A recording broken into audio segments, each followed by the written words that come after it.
Pagkagising sa umaga, ito agad yung gagawin ko. Kukuha ko ng isang basong tubig, tapos yung sachet ng green juice ko na araw-araw nating iniinom. Before breakfast po ito, walang laman ng tiyan. Kasi pag uminom ka nito, nakakabusog na. Ang isang sachet ng green juice na to is katumbas ay isang platong gulay.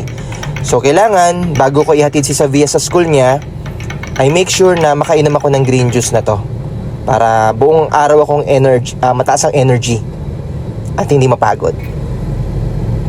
And syempre, kaya ako uminom ng green juice para sa immune system ko. Mapalakas niya yung aking immune system dahil lumalabas tayo ng bahay.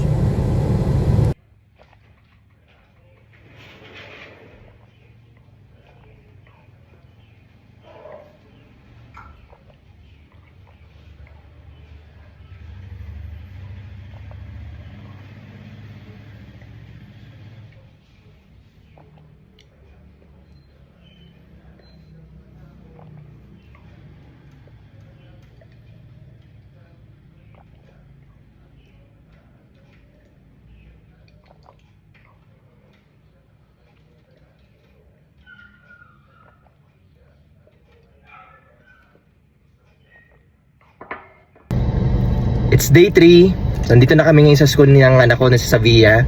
Samahan nyo kami.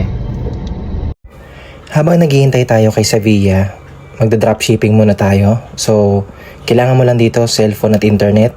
Pwede ka nang kumita. And at the same time, magagampanan mo pa yung pagiging isang ama. Kaya napakaganda ng ganitong opportunity.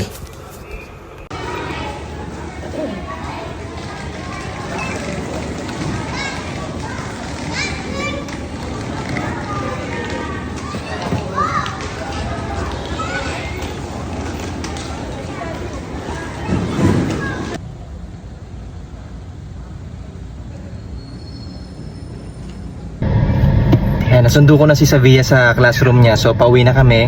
Pero bago kami muwi, bibili muna kami ng leche plan na pasalubong sa bahay. Dinadayo talaga namin tong leche plan na to kasi napakasarap at napaka-special ang pagkakagawa. So ipapasalubong ko to kay Mrs. pag uwi. Matutuwa yun.